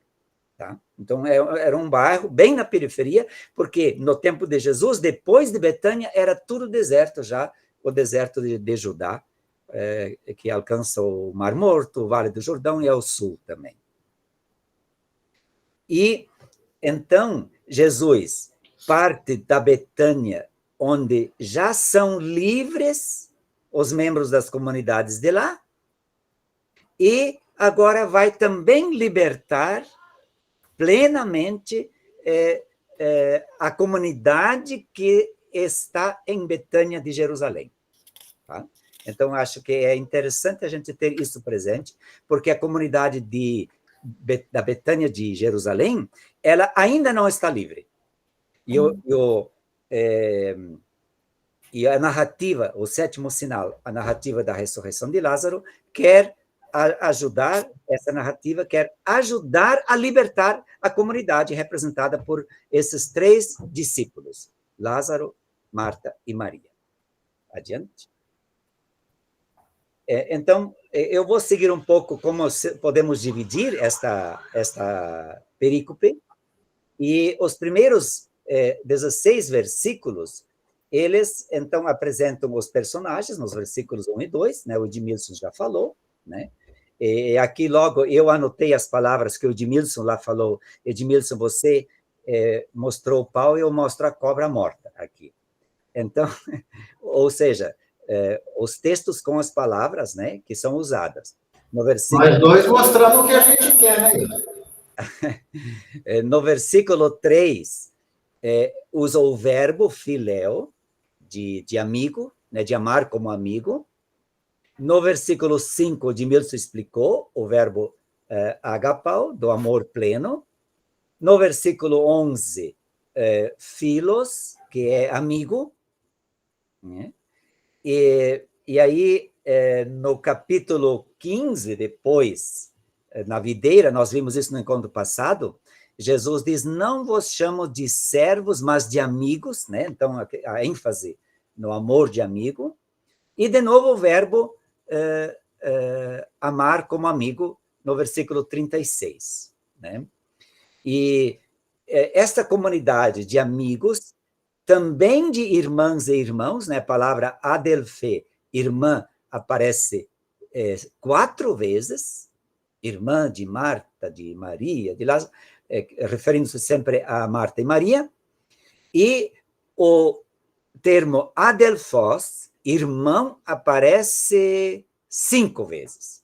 Então, a comunidade do discípulo amado é uma comunidade de amigos e amigas, de irmãos e irmãs e de discípulos. Né? A palavra discípulo aparece 5 vezes, e ainda no versículo 16, condiscípulo, ou companheiro. Né? Então, na verdade, 6 vezes a palavra discípulo aparece ali. Ou seja, seguidor e seguidora de Jesus. Tá? Pois bem, então eu queria ler agora com vocês, acho importante isso, o versículo 4 e o versículo 40, porque esta narrativa da morte e ressurreição de Lázaro, ela aponta para outra morte e ressurreição, que é, na verdade, o 8º sinal, que é o sinal de Jesus, a cruz de Jesus, morte e ressurreição. Então, no versículo 4, nós podemos ler assim: a esta notícia, disse Jesus, esta enfermidade não é mortal, mas é para a glória de Deus e para que, como ela, seja glorificado o Filho de Deus. Tá? Então, está remetendo, né, isso aqui já diz, esta narrativa de Lázaro nada mais é do que uma antecipação da glorificação de Jesus. Tá? E também no versículo 40 vai fazer referência à glória. Disse-lhe Jesus, não te disse que se creres, verás a glória de Deus. Tá? Glória é a manifestação da ação libertadora de Deus. Por isso, em Jesus, se a gente vai no capítulo 1, versículo 14, onde fala da encarnação de Jesus, lá vai dizer assim: e a palavra se fez carne e habitou entre nós, e nós vimos a sua glória como a glória do unigênito do Pai. Então, o que é a glória? É você olhar para Jesus e ver nele a revelação de Deus. Você quer ver como é Deus? Olhe para Jesus. Nele se revela a glória de Deus. Tá? Então, glória é isso, a manifestação da ação libertadora de Deus na história. Assim aparece lá nas 10 pragas do Egito. E agora acrescenta um dado a mais, que esta glória de Deus se revela na vida que segue, que continua. Tá? Na vida que segue, que continua. Os versículos 17 e 19, então Jesus chega em Betânia, a Betânia de Jerusalém. Ele saiu da Betânia livre e vai para a Betânia ainda escrava, que é preciso libertar. E aí ele chega para libertá-la. Tá? Então, aqui é interessante perceber que Jesus, ele chega em Betânia, e em Betânia nós temos a casa do luto, sem esperança. É interessante perceber que Jesus não entra na casa, naquela comunidade ainda escrava de Lázaro, Marta e Maria. Jesus fica fora. Ou seja, aquela mentalidade ainda, como está escrito ali, ainda muito judaica, né, porque fariseus e o povo, na época de Jesus, eles esperavam, sim, a ressurreição, mas quando? Somente no último dia. Então, se a gente vai ler lá em Macabeus 2:7, que é aquela narrativa da mãe, né, e dos 7 filhos, e todos são mortos porque eles acreditam na ressurreição do último dia. Por isso eles se mantêm firmes, né, diante da violência, né, do Império Grego, naquele momento, que mata todos eles. E no Evangelho Joanino, no capítulo 6, 4 vezes vai dizer: e eu ressuscitarei no último dia. Então, era crença comum. No entanto, o Evangelho Joanino, ele vai além. No Evangelho Joanino, nós não temos a ressurreição já na hora da morte. O Evangelho Joanino, ele quer fazer esta ênfase. Lázaro, sim, está morto, mas ele já está vivo. Ele vive. Então, não vai ser no último dia. Então, dentro de casa, ainda se tem esta mentalidade: ele morreu, está ausente, só no último dia ele vai ressuscitar, enquanto que fora da casa, onde Jesus vai conversar com Marta e Maria, e depois vão acabar indo ao túmulo, nós, então, temos uma outra visão. Vamos, então, passar para o próximo slide, que é o encontro de Marta com Jesus, e ela chama de Senhor, como eles nas comunidades chamavam Jesus. Ele é o Senhor, não César em Roma é o Senhor do mundo. Jesus é o Senhor. E também, como os judeus diziam que Deus é Senhor, ou mais do que os sinóticos, João insiste em dizer Jesus como Deus. Então, ele também é o Senhor Deus, nesse sentido, na tradição judaica. Então, o encontro de Marta, ela cada uma das 3... Oi? Só uma interrupção para a gente respirar. A Andréia queria fazer uma pergunta, um comentário. Hildo, boa noite. Você citou a questão do último dia, né? Que aparece o último dia. Assim, desculpa a ignorância, mas o que significa esse último dia? Os fins do tempo? Andréa, para o judaísmo, o último dia ele era chamado pela profecia desde Amós, depois Sofonias fala muito disso, também outros profetas, era chamado de o dia de Javé. O dia de Javé era entendido como um dia no futuro em que Deus vai intervir como interveio na história do Êxodo para trazer a libertação para o seu povo. Todo o povo judeu, antes de Jesus, aguardava esse dia de Javé com muita expectativa, porque o povo judeu, praticamente em toda a sua história, foi muito oprimido, não só pelos próprios reis, Davi, Salomão, etc., mas especialmente por impérios, e ansiava de forma muito forte este dia de Javé que viria para libertar de novo o seu povo das mãos dos opressores. Este é o último dia, o dia de Javé, quando Deus vai vir e instaurar o seu reino na terra. Jesus também queria isso. Jesus queria realizar este último dia, o dia de Javé. Só que mataram Jesus.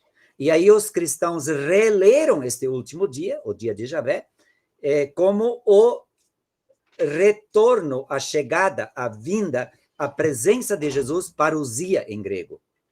Então, agora Jesus vai vir e instaurar definitivamente o reino. No entanto, a comunidade joanina vai dizer que, diferente de Paulo, por exemplo, que Paulo vai dizer que 1 Colossenses capítulo 4, final do capítulo 4, versículo 13 em diante, Paulo vai dizer que a ressurreição vai acontecer na parousia de Jesus. Quando Jesus chegar, os mortos vão ressuscitar. A comunidade joanina vai além de Paulo, discorda dele, e diz, não, na hora que Lázaro morreu, ele já continua vivo. Ele permanece vivo. Não vai ser no último dia. Então, acho que essa é a novidade trazida aqui por essa narrativa e por extensão deste evangelho. Tá bem, Andréa? Então, o encontro de Marta com Jesus se dá, então, fora da casa, porque Jesus não concorda, né, no evangelho, né, com esta perspectiva, e Jesus, então, promete, no versículo 23, ele promete para Marta, teu irmão ressuscitará. Né? Jesus, ele não diz, eu vou ressuscitar ele, né? Para não dar a expectativa para Marta, vamos então ao túmulo e Lázaro vai de novo, Jesus vai reavivar um cadáver, né? E a Marta, aliás, interpretou assim, mas Jesus corrige ela. Né? Ela ainda diz no 24, sei, né, que ressuscitará na ressurreição no último dia. E aí Jesus corrige ela e diz assim, eu sou a ressurreição e a vida. 25. Quem crê em mim, ainda que morra, vive. E quem vive e crê em mim, jamais morrerá. Permanecer na videira, que a gente viu, isso é viver em Cristo e crer nele, é permanecer unido a ele, aderir a ele, estar coladinho nele. Então, Jesus diz aqui para Marta, não, ele não vai ressuscitar no último dia, teu irmão, ele já está ressuscitado. Porque quem crê e vive em mim, permanece, já está vivo. Por isso, mesmo que morto, ouçam bem, Lázaro está morto. Infelizmente, nossa interpretação histórica desse texto faz as pessoas imaginar que Jesus reavivou um cadáver. Não! Jesus não reavivou o cadáver de Lázaro. Esta narrativa, ela nos quer dizer que Lázaro, que está morto, está vivo. Segue vivo. É isso que o texto quer dizer. Tá? Então, vejam, até nós podemos estar, como é que se diz, viciados ou, aí não sei a palavra certa agora, para dizer, tomados por esta compreensão de que Lázaro tenha sido, que o cadáver de Lázaro tenha sido reavivado por Jesus. Não, não é isso que o texto quer dizer. Então, vamos adiante para percebermos isso melhor. aqui Jesus já então falou, né? E aí eu acrescentei aqui mais 2 slides para dizer que a ressurreição para a comunidade do discípulo amado, ou seja, Marta, Maria e Lázaro, é uma experiência já presente. Todo o Evangelho de João diz isso. E aí eu coloquei vários textos ali. Ó. Nós podemos chamar a expressão vida eterna, que aparece 17 vezes neste Evangelho. Vida eterna. Vida eterna, a gente logo pensa, o que é vida eterna? Se eu perguntasse para vocês, eu já iria ter várias respostas. Mas se você pergunta às pessoas que nunca estudaram no CEBI, ou nunca estudaram Bíblia, eles vão logo dizer, vida eterna é a vida depois da morte. Não. Para este evangelho, vida eterna é a vida já antes da morte. Vida eterna, e aí eu coloquei citações. Vamos para 5:24. Eu coloquei ainda no capítulo 3. Vamos para capítulo 5, verso 24. 5, verso 24. Nós temos aqui Jesus curando, né, aquele paralítico, e no versículo 24, Jesus diz assim, em verdade vos digo, né? Aqui sempre está escrito amém, amém, né, no texto. Amém é hebraico, mas no grego eles usaram a palavra hebraica. Amém, amém.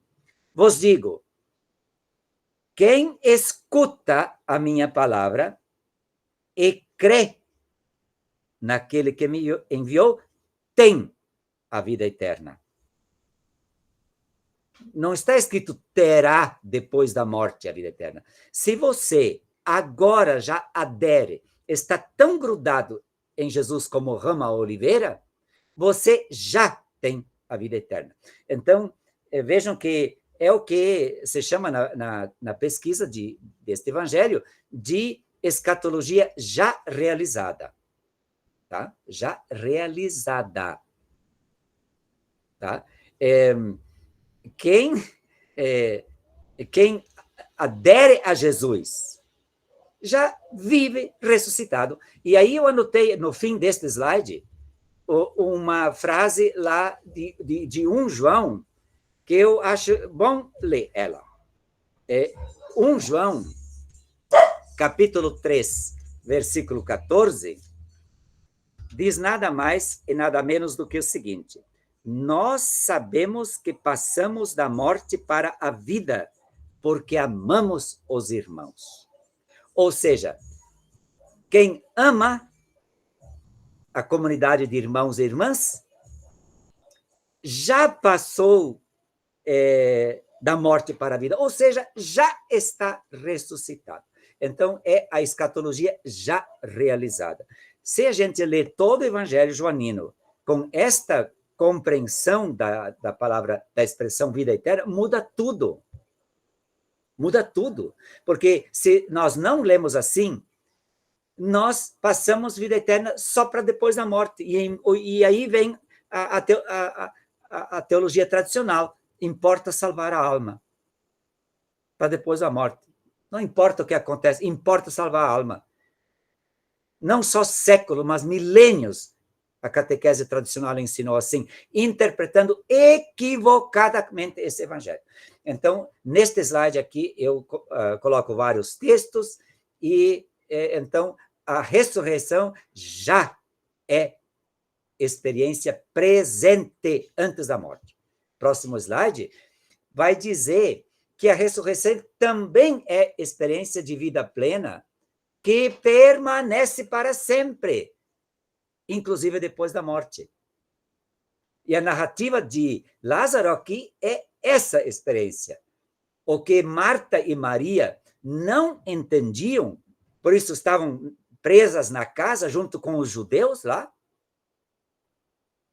é que Lázaro já estava vivo. Tiveram que sair desta casa sem esperança e de luto, da ausência do irmão, para em Jesus, chegar à conclusão: Lázaro não está morto. Ele está morto, mas continua vivo. Já agora, não só no último dia. Tá? Então, aqui eu só queria ressaltar, por isso coloquei em destaque no final, que, diferentemente de Pedro nos sinóticos, e aí coloquei os 3 textos, aqui é a Marta a protagonista da proclamação de fé. Tu és o Messias, o Filho de Deus. Tá? Isso não é pouca coisa. Claro que dentro da lógica da cena, as 2 irmãs, só tinha mulher, né? O único homem da comunidade estava morto. Então, tinha que colocar na boca de uma mulher, mas não só pela lógica da narrativa, mas porque está na boca de uma mulher. E como o Edmilson falava antes, este evangelho tem outra eclesiologia que os sinóticos, especialmente Mateus. Por isso, lá nos sinóticos, Pedro é o primeiro apóstolo a ser chamado, ele recebe as chaves do reino lá em Mateus 16, etc. E é ele que faz a proclamação de fé. Aqui se diz, não, esse privilégio não é de Pedro, é uma crítica a uma igreja centralizada em uma autoridade como a Petrina. E mais, coloca na boca de uma mulher, Marta, essa profissão de fé. Então, acho que é importante destacar isso. Segue? Então, agora, Marta vai chamar Maria, e é interessante que a Marta, lá no versículo 28, né, ela não diz que ela vai chamar Maria, ela diz, o mestre está aqui e te chama. Jesus, né, está te chamando. Então, em algumas Bíblias coloca o Senhor te chama. Aqui está a palavra mestre. Ou seja, esse texto é catequese. Jesus é o didáscalos, é o mestre. Ele o texto está dando uma catequese. Qual é a catequese? Lázaro, embora morto, não está morto. Ele continua vivo. Então, Jesus é um catequista. Primeiro, catequizou como mestre a Marta, agora Maria. Tá? Então, é isso. Então, ele chama a Maria, depois, no próximo slide, ela se encontra com Jesus. De novo, Maria, como cada um dos 3 e os 3 juntos, encarnam, personificam a comunidade do discípulo amado. Então, nós temos aqui o choro de Maria, dos judeus, etc., porque eles choram a morte definitiva de Lázaro. Ele não está presente mais. Ele morreu, porque aguardam a ressurreição só para o último dia. E temos também o choro de Jesus. Só que o choro de Jesus, do último parágrafo aqui, é um choro diferente. Não é por causa da ausência de Lázaro. É por causa da ausência física do amigo. Por isso o choro de Jesus é diferente. E quando eles choram, Maria e os judeus, Jesus não chora com eles. Ele até fica comovido, mas chora depois, porque o choro de Jesus é diferente, porque para Jesus, Lázaro, embora morto, está vivo. Segue? Ele, então, consolando sei lá, se é a Marta ou Maria, acho que são as duas que estão aí com ele. É de um filme isso aí, acho que é do Franco Zeffirelli, né? Adiante. Então, a parte final da narrativa agora é Jesus e o encontro dele com Lázaro. A morte, que o Evangelho chama também de vida definitiva, né? Na morte, a vida definitiva permanece. O Evangelho chama de vida eterna, mas a gente pode chamar de vida definitiva, pode chamar de vida plena, de vida divina, vida, etc., abundante e tal. Então, o que Jesus diz aqui? Ó? Retirem a pedra. Tá. Então, porque ela diz para Jesus, né, no versículo, o Edmilson já lembrava antes, no versículo, qual é o versículo onde ela diz, ele já cheira mal, versículo 39, né? Ele já cheira mal, está morto mesmo, quarto dia, significa está morto mesmo, porque até a partir do quarto dia o corpo entra em decomposição. Então, não tem mais volta. E Jesus, mesmo assim, agora vai catequizar as duas irmãs. No versículo 40, então, 41, Jesus diz, retirem a pedra. Né? Vocês estão acompanhando no texto. Jesus, então, agradece ao Pai, e tudo isso para que creiam, no final do versículo 42. Vejam, todos os sinais que Jesus realiza. Lá das bodas de Caná, os discípulos creram. Na cura do filho do rei, do funcionário do rei, as nações creram. Na cura do paralítico, junto à piscina de Betesda, o paralítico creu. Na cura do cego, o cego, agora curado, acreditou. E já com o paralítico, as autoridades começam a perseguir Jesus. Na cura do cego, continuam perseguindo Jesus. E agora, com Lázaro, de novo, vão decidir a morte depois de Jesus. E de Lázaro também. Então, os sinais são para que creiam, acreditem, adiram a Jesus, estejam tão colados como o ramo à videira para produzir frutos, frutos de amor.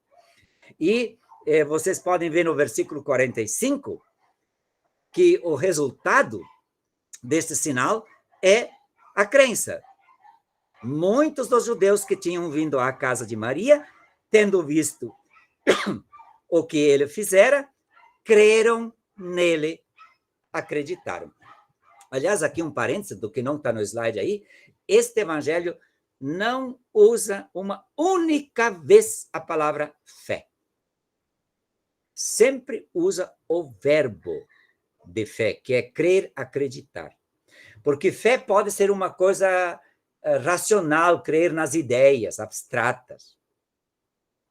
Eu posso crer de braços cruzados.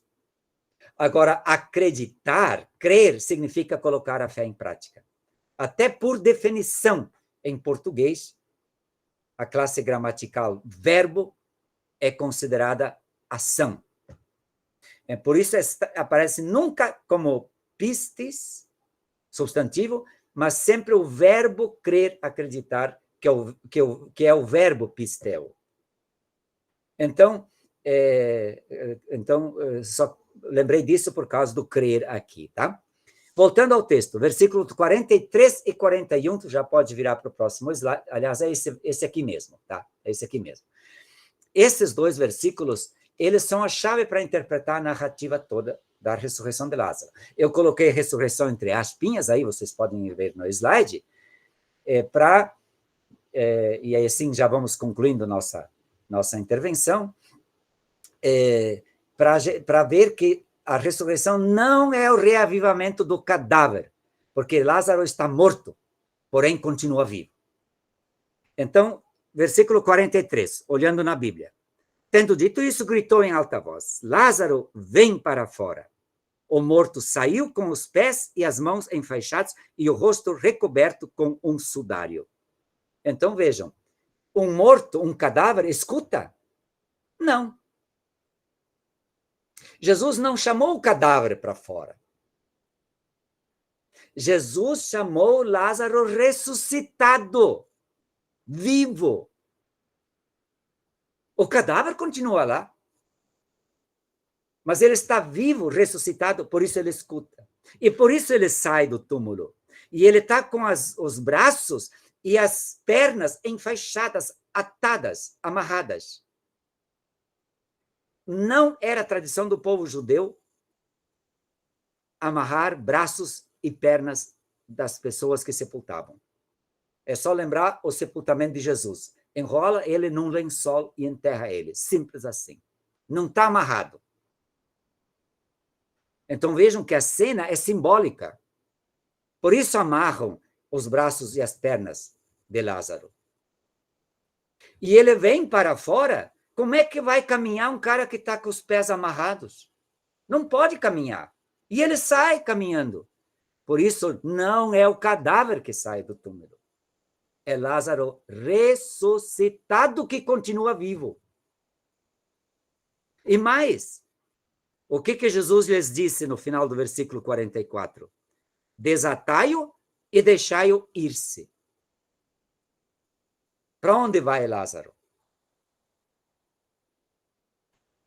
O cadáver fica. Mas o Lázaro ressuscitado, desatado, vai para junto do Pai, está ressuscitado. Então, é importante a gente perceber isso. E esta cena, ela quer nos mostrar que quem precisa, e assim termino, quem precisa tirar o sudário dos olhos, primeiro tirar a pedra da lei, do templo, da tradição, que nos torna cegos. Tirar o sudário que cobre nossos olhos para a gente enxergar. Soltar os braços para agir. Soltar as pernas para ser sujeito e caminhar. Quem precisa se libertar não é Lázaro. O cadáver dele continua lá, se decompondo, mas ele continua vivo nos braços do Pai. Quem precisa se libertar é a comunidade de Betânia de Jerusalém, que Jesus veio libertar, como a Betânia do Além Jordão já está liberta. Tá? Então, concluo dizendo isso. Tem mais umas coisas nos slides, mas vocês vão receber esse material e podem conferir depois. Edmilson, era isso? Você ainda queria conectar com o capítulo da ressurreição de Jesus? Desculpe que eu falei demais.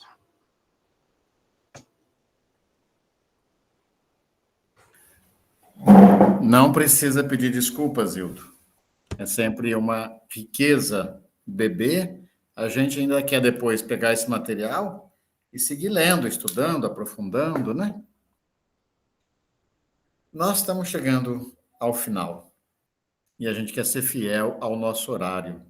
A Esther perguntava ali sobre onde Hildo juntou os argumentos para falar da autoria do quarto evangelho. A edição antiga está aqui. Enquanto o Hildo falava, eu já tirei uma foto e coloquei já no grupo do WhatsApp.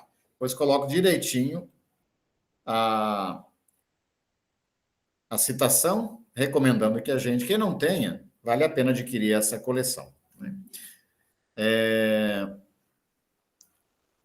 O Hildo deu leques bonitos, né? O 7º ou 8º sinal se traduz no encontro entre um novo casal, numa nova semana, no primeiro dia, quando ainda era escuro, como a Encantares 3, a amada indo em busca do amado.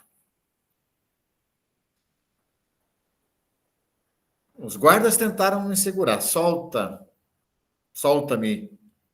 E ela o segura e a ressurreição acontece. Nós vamos ficar por aqui no querer mais, para não extrapolar o nosso horário. A gente, nesse querer mais, em tempo de advento, a gente vai cantar juntas e juntos, Senhor, vem salvar teu povo. A gente acredita. E não concluir um encontro é dizer, nós seguimos acreditando na ressurreição. Então, mais do que fazendo conclusões, a gente agradece, se coloca em espírito de oração, convidando a cada um e a cada uma a continuar se manifestando no grupo, né? O grupo continua. Daqui a pouquinho a gente coloca a ficha de inscrição para a próxima etapa, com a fé que não é substantivo, mas a fé que é verbo. Eu acredito, como o Hildo colocava aí no final. Só para terminar, um pedacinho, microfones fechados ainda, para a gente poder acompanhar.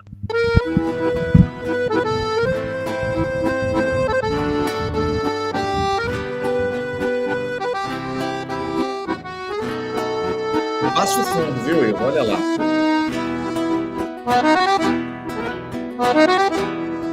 Senhor, vem salvar teu povo das trevas da escravidão. Só tu és nossa esperança, és nossa libertação. Vem, Senhor, vem nos salvar. Com teu povo vem caminhar.